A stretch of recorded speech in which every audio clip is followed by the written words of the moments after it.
This is the Music History In-Depth podcast for October 2nd through the 8th.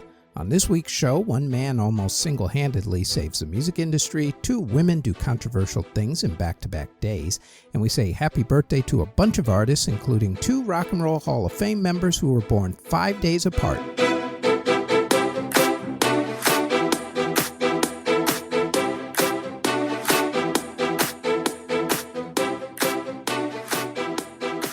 There are a lot of major births and deaths that happened this week in music history, so many that we cannot completely go in depth with every single one, so apologies in advance if your favorite gets kind of short-shafted. Sorry. However, we will hit most of them with the highlights, and a few of them we're going to take a deep dive into. Let us get the sadness out of the way, though, and discuss the deaths first. Tom Petty was born on October 20th, 1950 in Gainesville, Florida.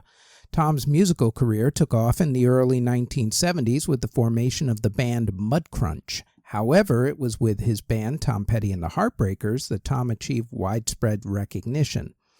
The band's blend of rock, blues, and country influences created a sound that was extremely popular around the world.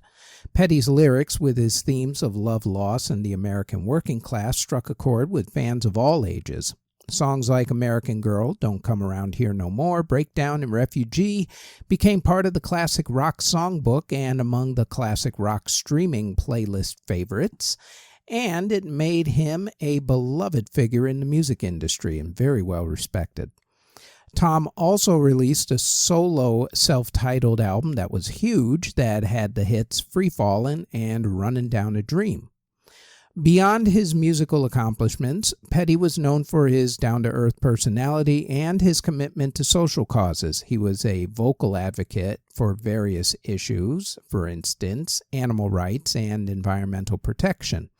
Tom also fought his record company by filing for bankruptcy in order to keep them from trying to destroy his career. Petty ended up winning that battle and thus won the battle for musicians after that. Tragically, Tom Petty passed away on October 2nd, 2017 from opioid medication, a little over a year after Prince had passed away from the same thing. Tom Petty, of Tom Petty and the Heartbreakers, Rock and Roll Hall of Famer, was 66 years old. Loretta Lynn, a trailblazing artist in country music, was born Loretta Webb in Butcher Holler, Kentucky in 1932. Loretta married at a young age and began raising a family while also pursuing her musical dreams. Her early performances were often in local honky-tonks and bars where she honed her skills and developed a style that blended traditional country with bits and pieces of rock and roll. In the early 1960s, Lynn's career took off with a bunch of hit songs that showcased her vocals and also her ability to craft stories about the lives of working-class women. Songs like Coal Miner's Daughter, Don't Come Home A-Drinkin' Tonight, and I'm a Honky-Tonk Girl became anthems for women everywhere. Lynn's songwriting was often autobiographical, drawing inspiration from her own experiences and the lives of those around her. Her lyrics were honest, relatable, and often had a bit of humor to them. Lynn's ability to connect with her audience on a personal level made her a huge figure in country music. Country music icon Loretta Lynn passed away on October 4th, 2022 at the age of 90.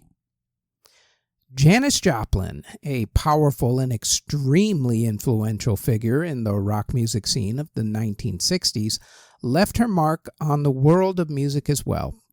Born in Port Arthur, Texas in 1943, Joplin's journey to stardom was marked by her raw talent, her rebellious spirit especially, and her ability to connect with audiences on a really deep emotional level through her lyrics and her singing and stage presence. Joplin's childhood was characterized by a sense of isolation and a longing to be accepted. She found solace in music, immersing herself in the blues and folk scenes of the 1960s. Janis's breakthrough came with her involvement in the San Francisco psychedelic rock scene. As the lead singer of Big Brother and the Holding Company, she captivated audiences with her electrifying performances and her ability to channel her personal struggles into her music. She had classic songs like Piece of My Heart and Ball and Chain. After she left Big Brother and the Holding Company, Janis's solo career further solidified her status as a rock icon.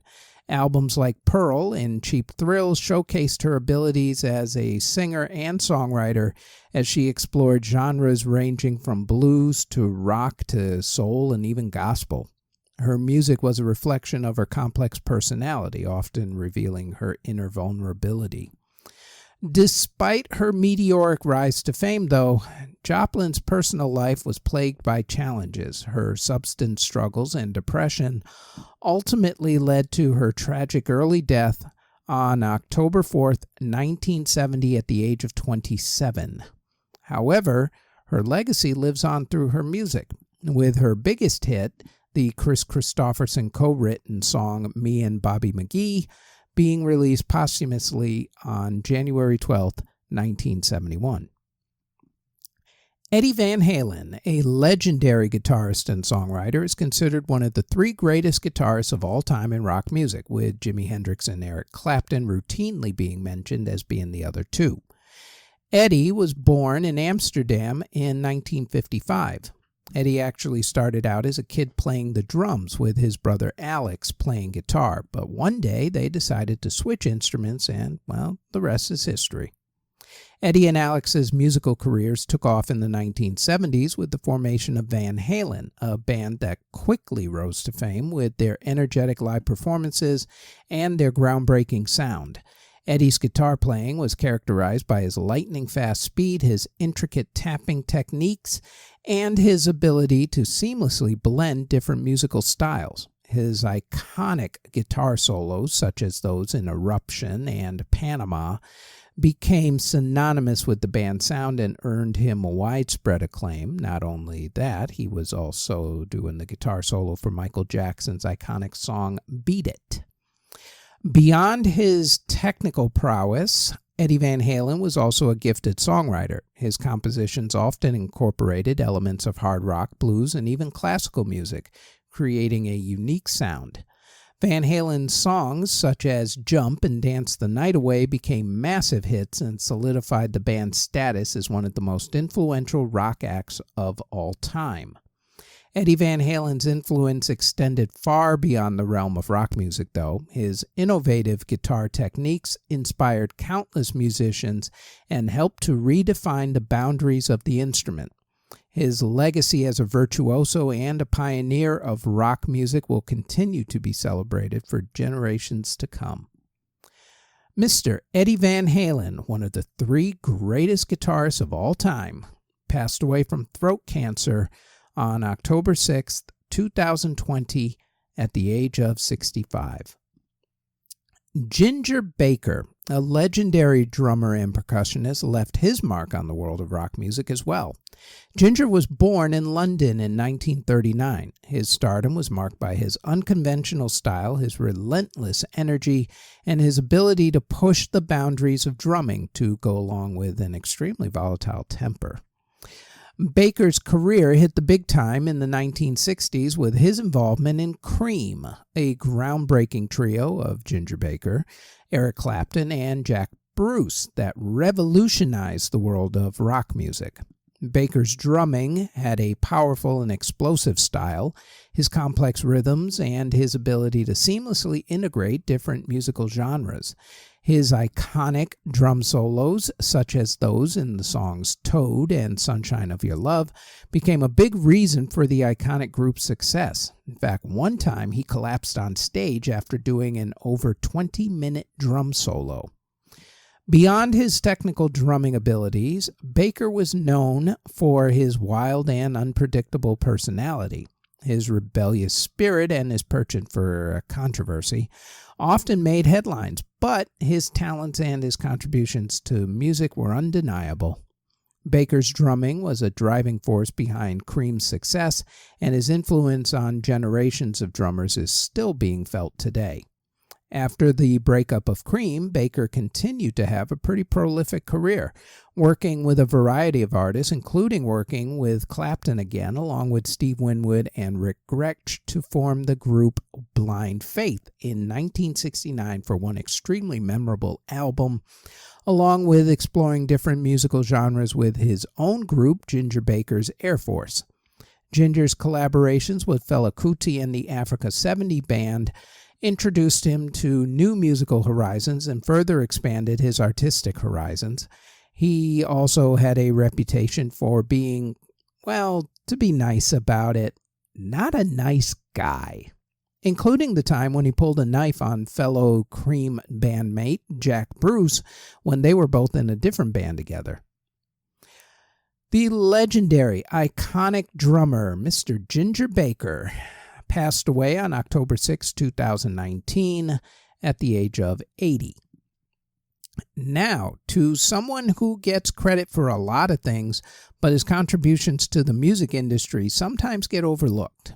Without him, though, the music industry would definitely be a whole lot different. There are many who know the myth of Steve Jobs. To some, he's the man who helped to create the Mac and the cult of Mac, with himself as patron saint and God. The John Lennon to Bill Gates's Paul McCartney, you might say. The cool kid with the overpriced toys.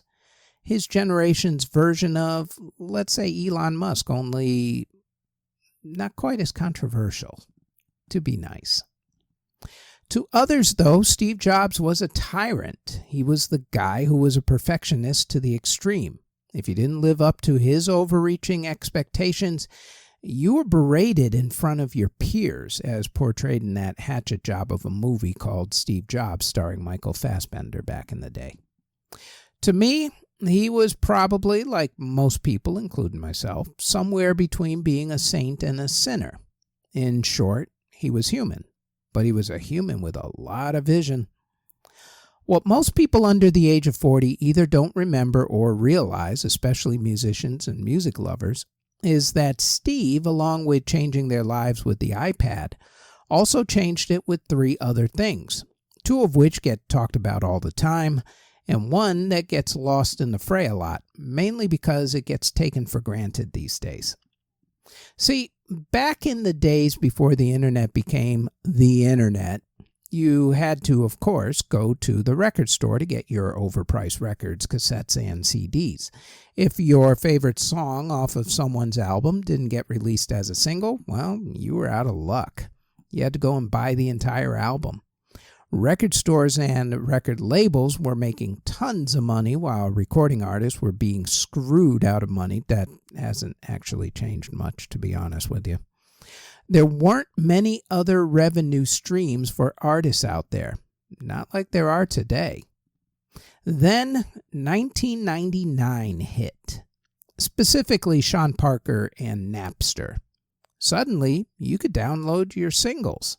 You didn't have to go to the record store anymore. Plus, you could get them for free. No more spending $3 on a single or almost $20 on an album or CD. The quality of the recordings varied, along with some recordings being labeled one song and actually being a completely different song. Naturally, of course, the recording industry was not going to have that. They started seeing their revenue crater. So, what to do? Why, of course, attack their fans. What else would you think they would do? They started suing people left and right, like Donald Trump going after, well, everybody. In fact, they started suing everybody who downloaded off of Napster and all the copyright sites like Kazaa and LimeWire. That began to backfire massively. Not only did they get people pissed off at them, but those same people still defiantly continued to download free music. Then, record labels started flooding the illegal sites with their own versions of the songs, with either looped versions of parts of popular songs or bad quality versions that would make people delete the songs and not use the file sharing sites at all. Think of it as the music industry's version of poisoning the water supply. It was at this point that, seeing an opportunity, of course, Steve Jobs stepped in and almost single-handedly saved the music industry, mainly from itself. In 2001, he helped to come up with a device that helped music lovers everywhere. It was naturally called the iPod. No longer did you need to carry around a bunch of tapes or CDs or albums. However, you still needed a safe place to download music. At a price, of course. Nothing was free after that. Enter the program that to this day he does not get a lot of credit for. iTunes started out as SoundJam MP in 1998 and released in 1999. Apple then bought the company that created it in 2000, then changed the program and re-engineered it to fit the new iPods in 2003. There was still a major part missing, though, the shopping aspect. Legend has it that Jobs summoned all of the heads of the record labels together. Then he laid down the law. He first told them that they were screwing up by suing their customers. He was correct. Then he told them about his idea called the iTunes Store. For a split of the cost, iTunes would sell clean copies of their music. Jobs did not take no for an answer, despite the fact that the labels argued against it because, of course, labels argues against anything. The labels didn't want to give Apple much of a cut of their profits. If anything, they wanted to keep all that money for themselves because they're record labels. Greedy little...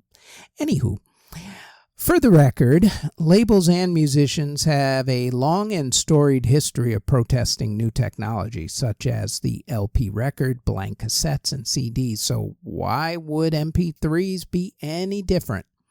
The labels, though, eventually did agree with Jobs' plan.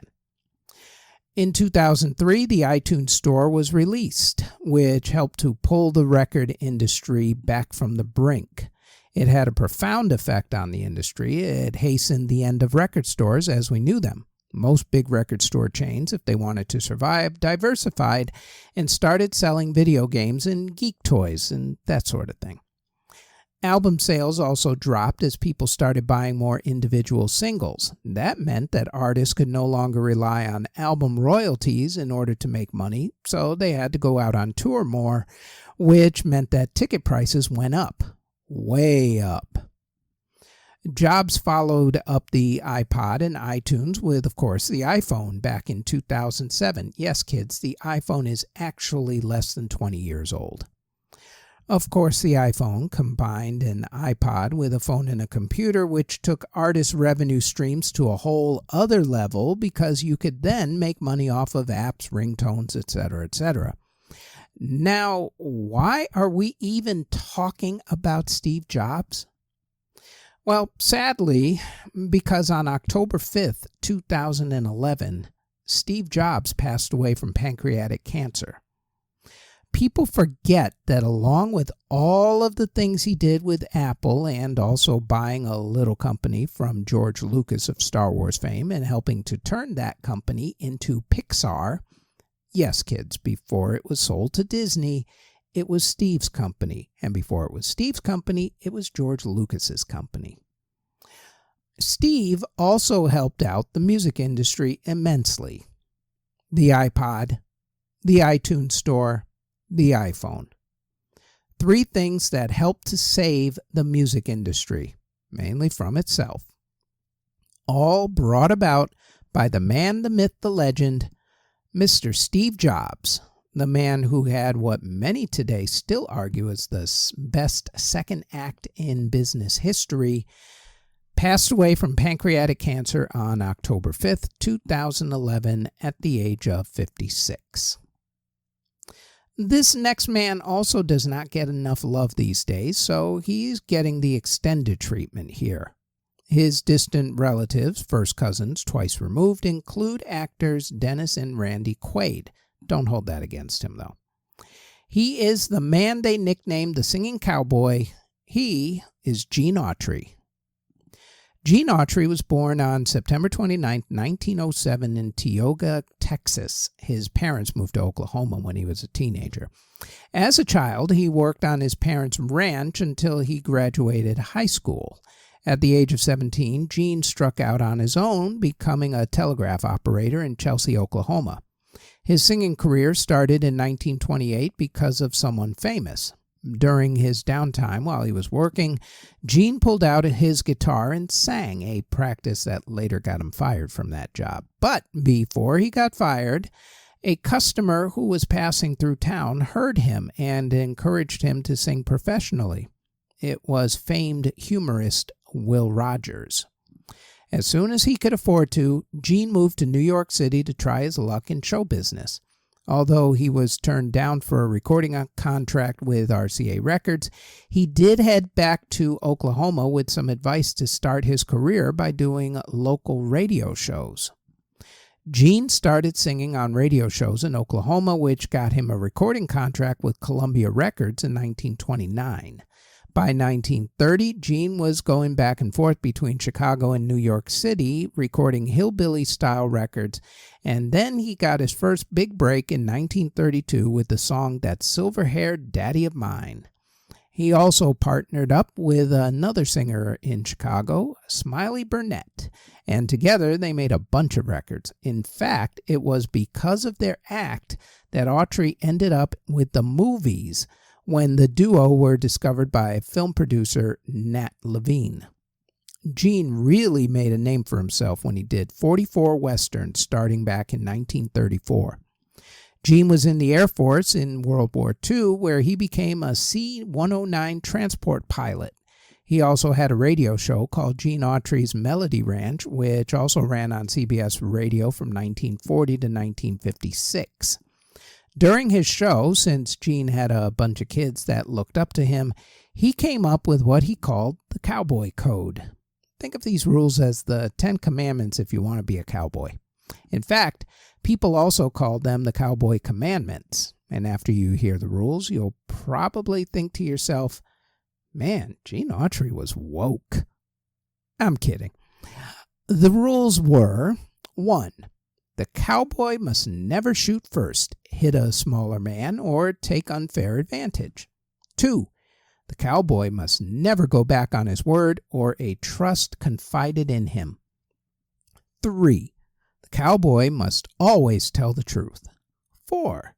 The cowboy must always be gentle with children, the elderly, and animals. 5.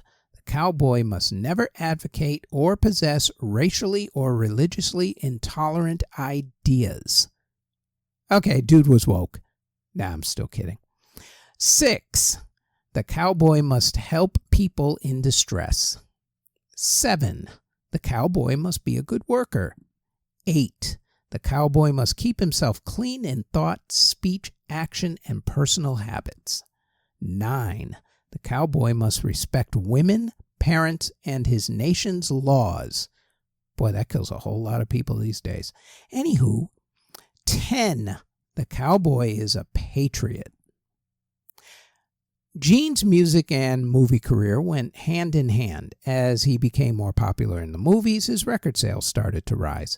As far as his music career went, he sang some of the biggest standards in American music history, including his signature song Back in the Saddle Again, along with Don't Fence Me In, Tumbling Tumbleweeds, and Ghost Riders in the Sky.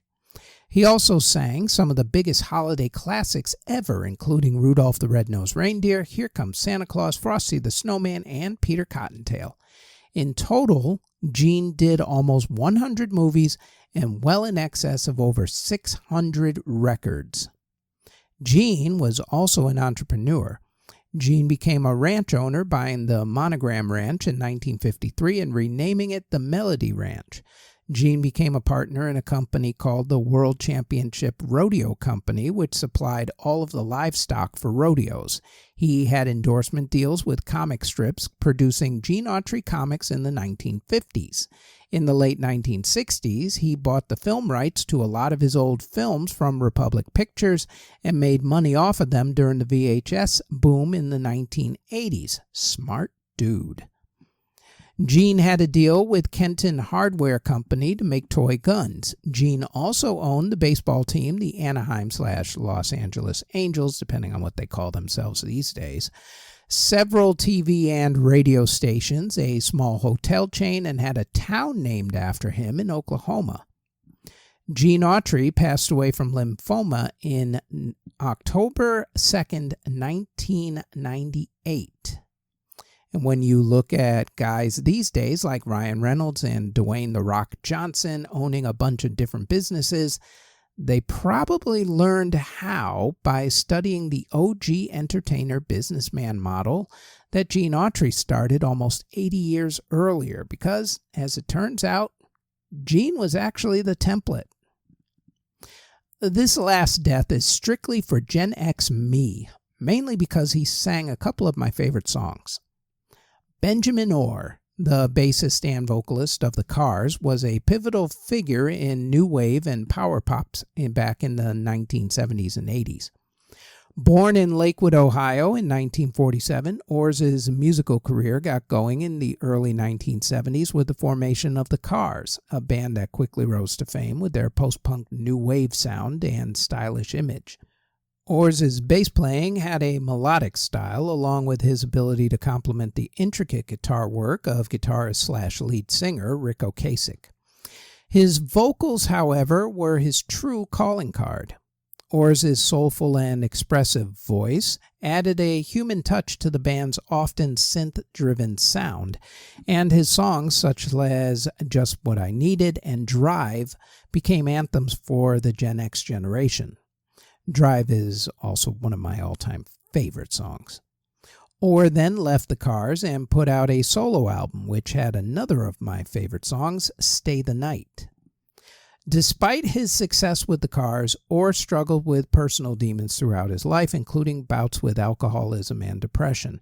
Unfortunately, Benjamin passed away from cancer on October 3rd, 2000.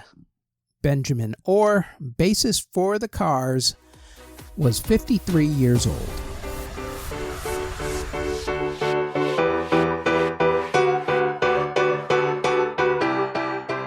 Before we continue, we'd like to tell you about the Music History Today podcast, where we go over the events that happened on that particular day in music history. The Music History Today podcast drops every single day, including weekends, on this podcast network. Now, back to the Music History In-Depth podcast.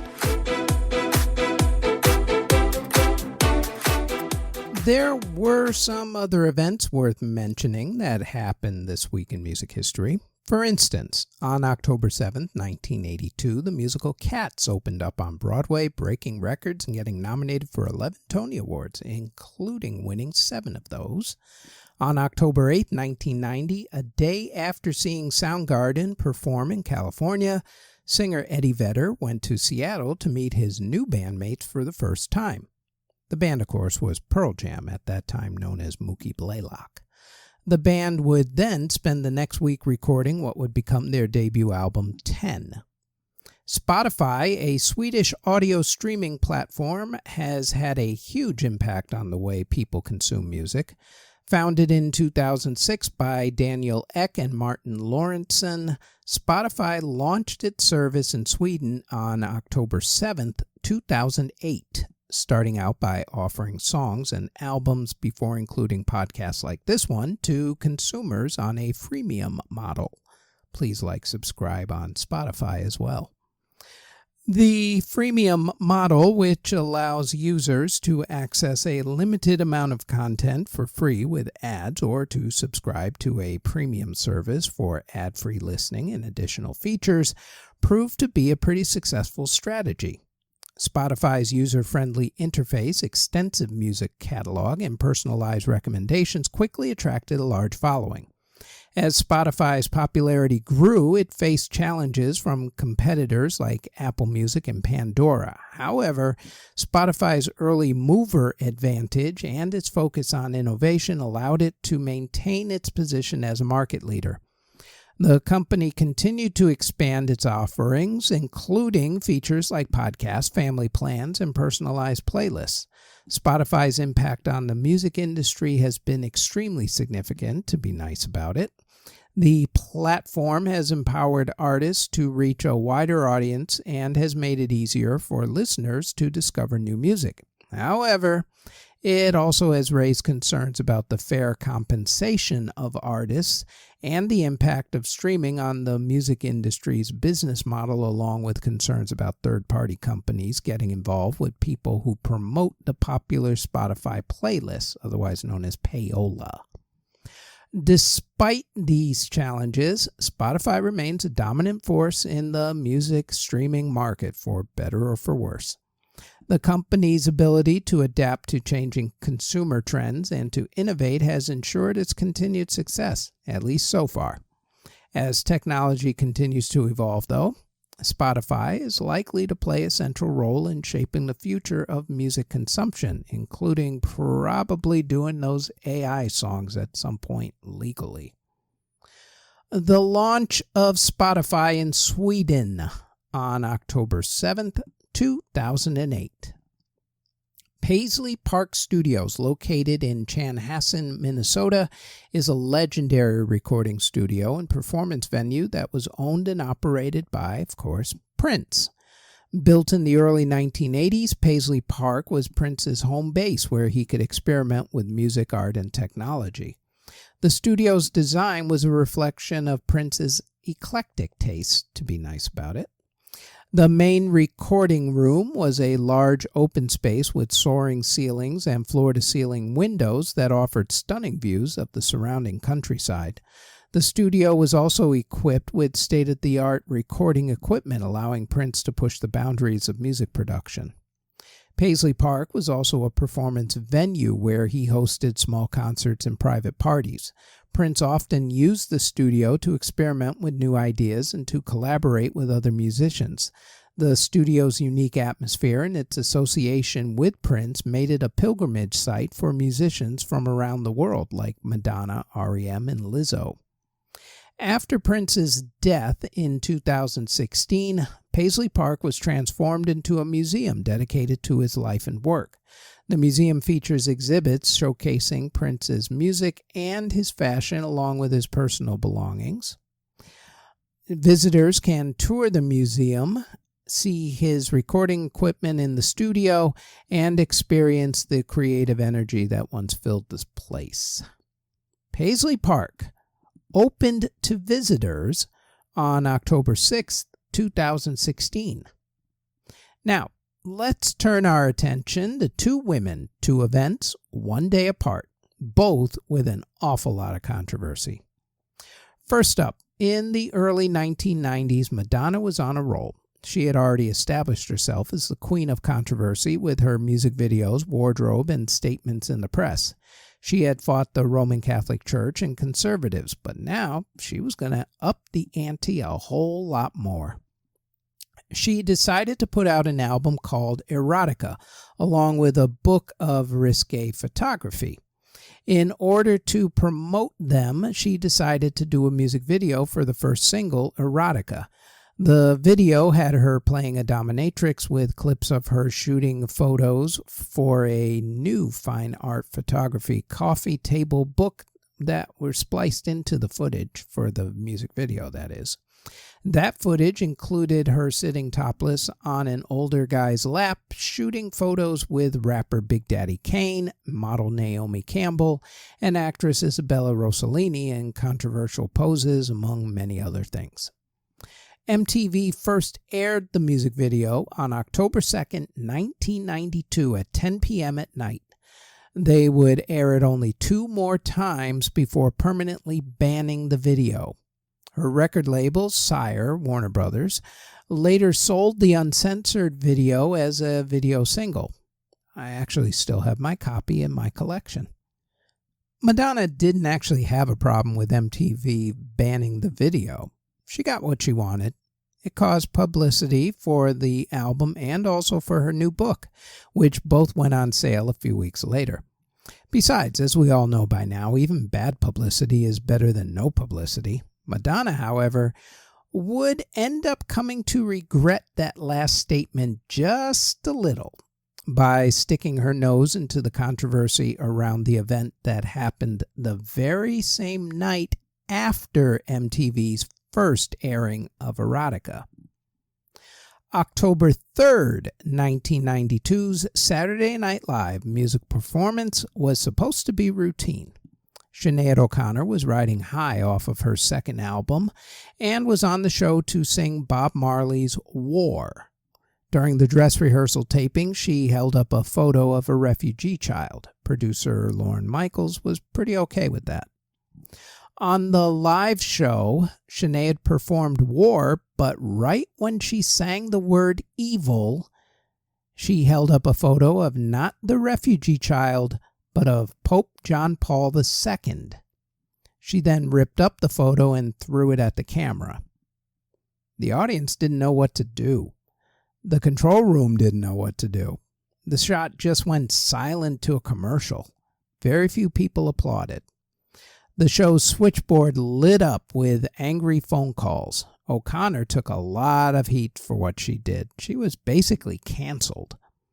The next week's host, Joe Pesci, held the taped-up photo of the Pope and said that if he were the host of the show when she did that, he would have given her a smack. That statement got long and loud applause, by the way, because, what better than to brag about hitting a woman? I don't get people sometimes. Anyway, what people did not realize at that time, or at least didn't want to admit at that time, was that Sinead was protesting the church's record of child abuse. At that point, it was treated more as rumors and lies than actual fact. Sinead was about a decade ahead of her time as the rumors and lies became fact in criminal cases when the church pedophilia scandal started blowing up worldwide. Asked to this day, at least until she passed away unfortunately a couple years ago, if she would have done it again differently, since she took a lot of flack for doing it, Sinead said that she would have done it all again.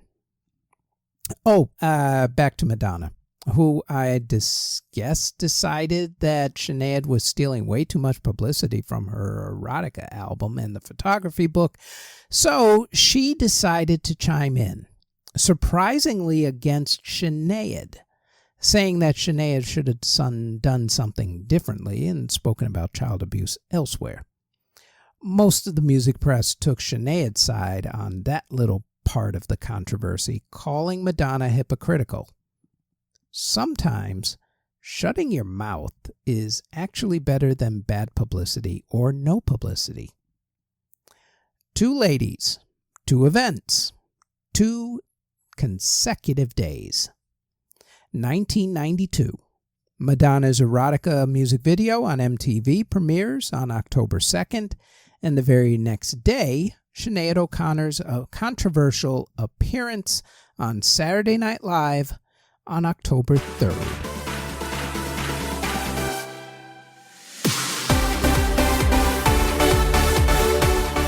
Okay, we have a bunch of birthdays to get to this week, including 2 members of the Rock and Roll Hall of Fame who were born exactly 5 days apart from each other.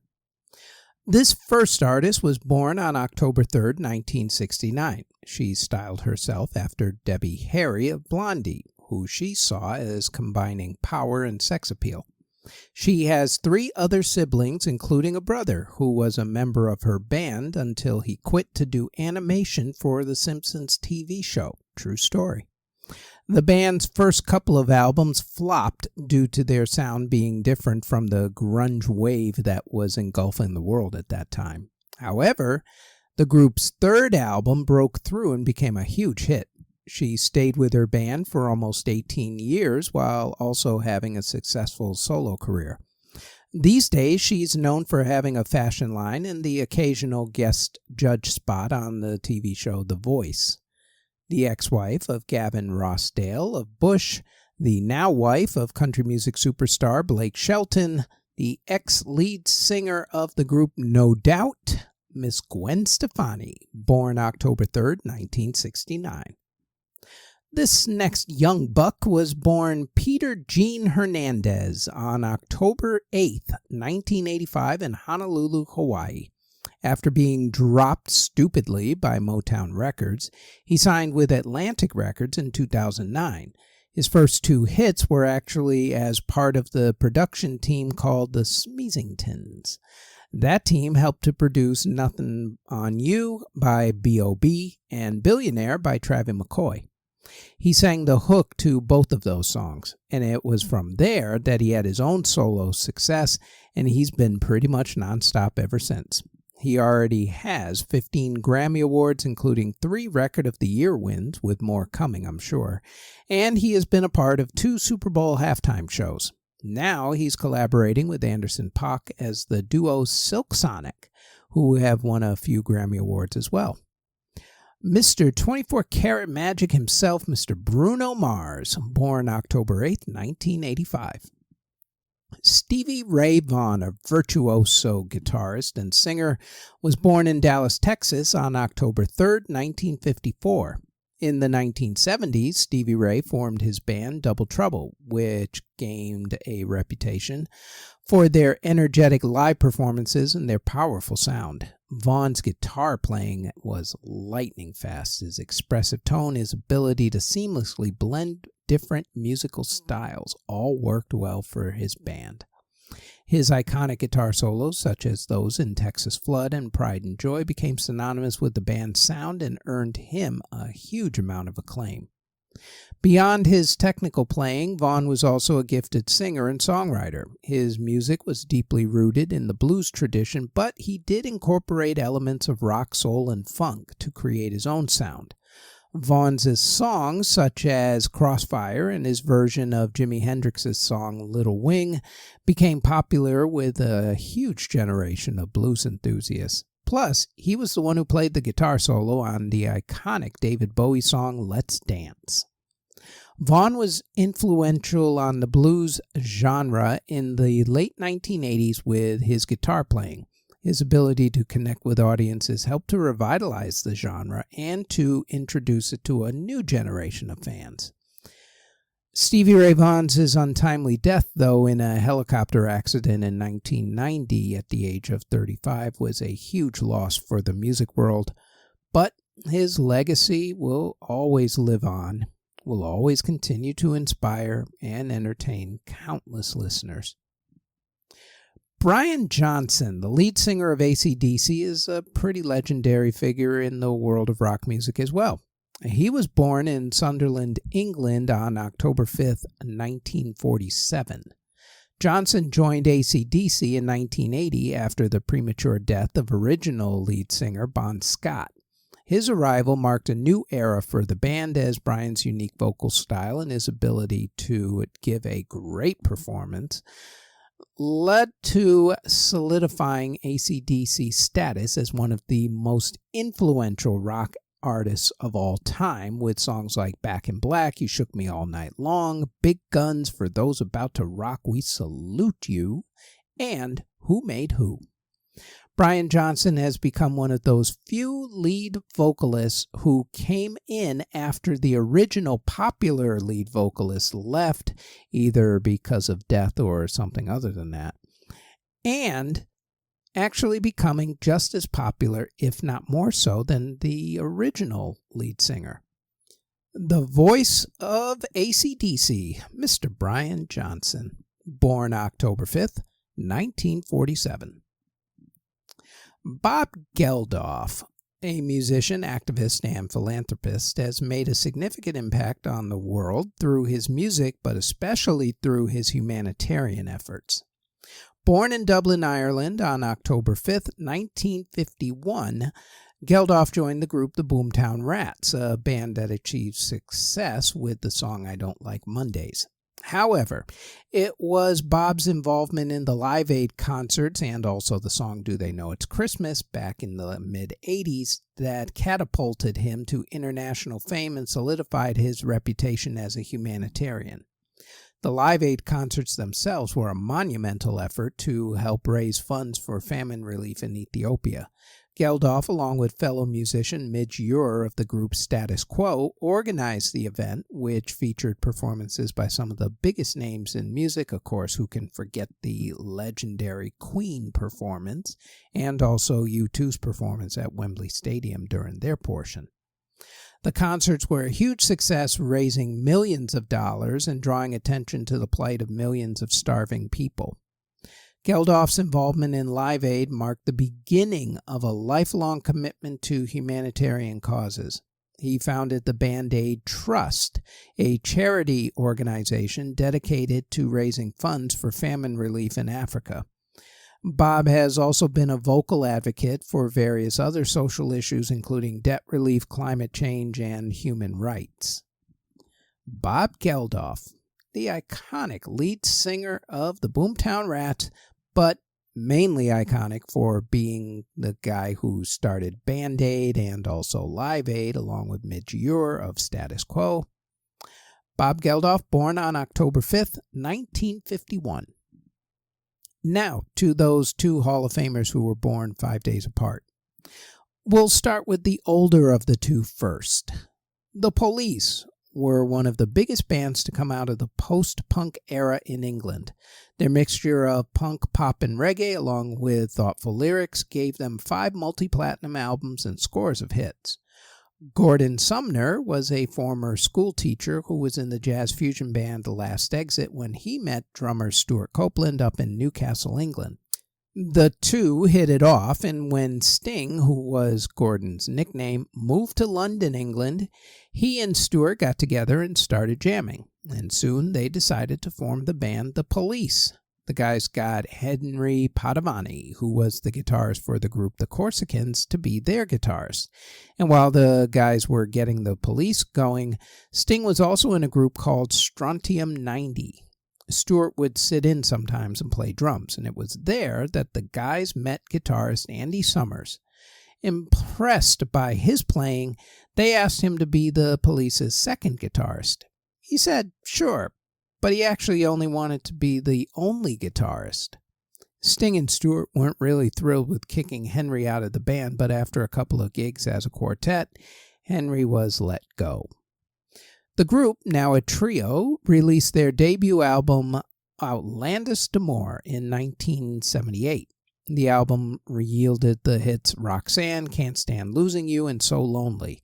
The first 2 hits were sort of banned by the BBC, which is to say that they couldn't be played at certain times, except late at night. No matter, though. The songs were big hits because how much street cred could a new band get than being banned by the BBC? Their next album, 1979's Regatta de Blanc, had the hits Walking on the Moon and Message in a Bottle. While the album hit #1 in Great Britain, they were pretty hard-pressed to find much success in America. Outlandish only got to the top 25 on the Billboard Albums chart, while Regatta didn't even crack the top 40. The band finally broke through in America with the 1980 album Zenyatta Mondatta. That album had the top 10 American singles, Da Do Do Do, Da Da Da Da, and Don't Stand So Close to Me. What helped the album at this point was MTV, which had just come onto the scene by this time. The Police's music videos gave them the exposure that they needed to crack the American market.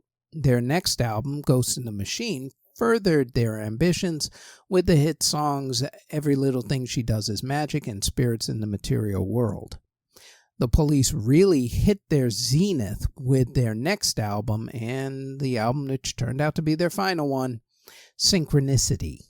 The lead single from that album was written by Sting, although it is now being argued in court that it was also written by the rest of the guys in the band, and they want their piece of the pie.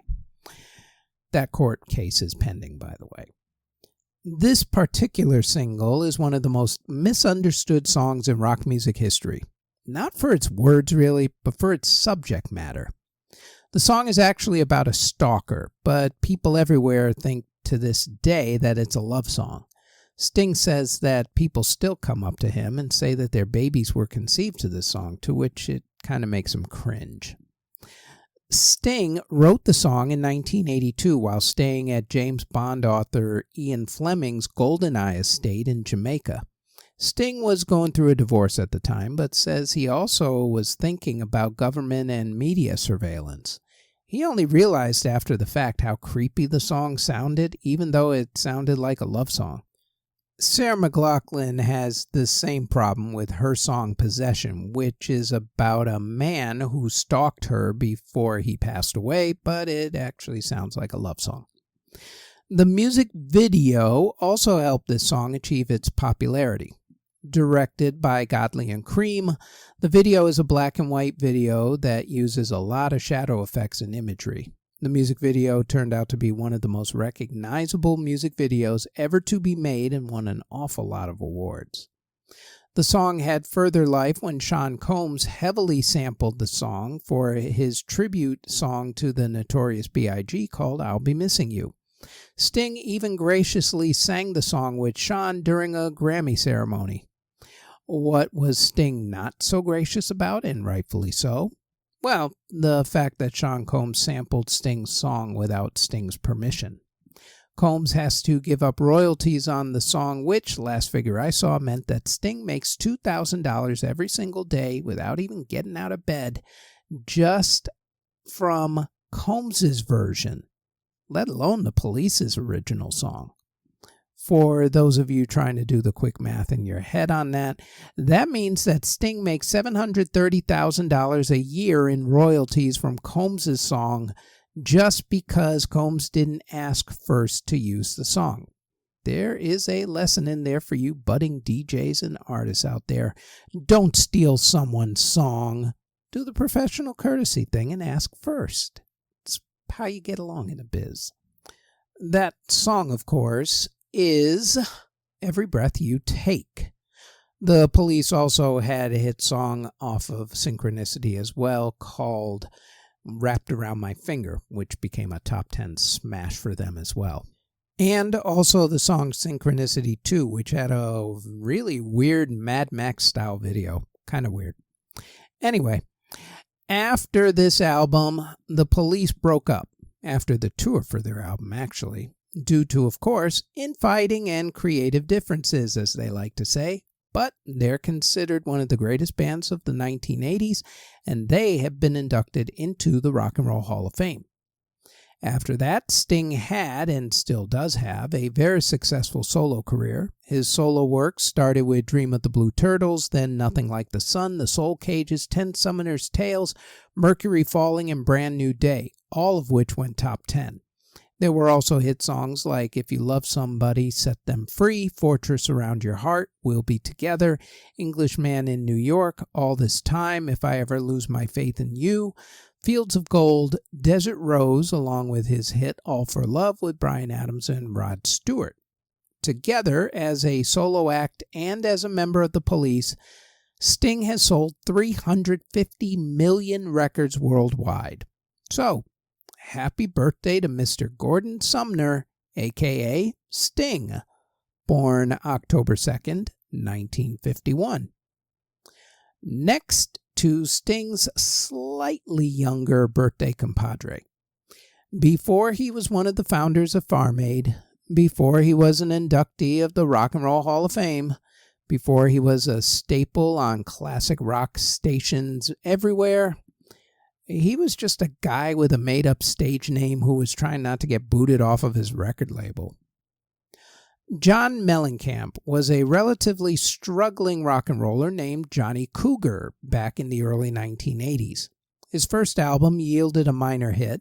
His record label hated his next album so much that not only did they not release the album, but they dropped him from the label. They ended up releasing the album once he became popular, though, in order to cash in on his newfound fame because, yeah. Under his new record label and under his new stage name, John Cougar, he released another album that had a couple of top 40 hits. The record label was pleased because, as John put it, the label thought he was another Neil Diamond. He started working on his next album called American Fool, which, according to John, was 3 good songs and the rest of it was filler. The record company reps came to the studio to hear his new songs, including the good ones, and they hated all of them. Their thought pattern went from getting a new producer to dropping Mellencamp completely from the label. Finally, though, cooler heads prevailed and he was allowed to finish the album. One of his good songs, as he called it, was a mid-tempo rocker. The idea came to him when he thought about something a friend of his said about a visit to a chiropractor. She said that it hurt so good. Mellencamp used the line, traded off lyrics with his writing partner, and worked out the chords within a day. When that song was released, it became a huge hit. Spent 16 weeks in the top 10, got as high as number 2. And it probably would have hit number 1 if not for Survivor's mega smash, Eye of the Tiger, being in the way. The song Hurt So Good also got John a Grammy Award the next year. The album that it came from, American Fool, hit number 1. After that came great albums like Scarecrow and classic songs like Pink Houses, Jack and Diane, The Authority Song, Cherry Bomb, and a ton more, which led to his induction into the Rock and Roll Hall of Fame.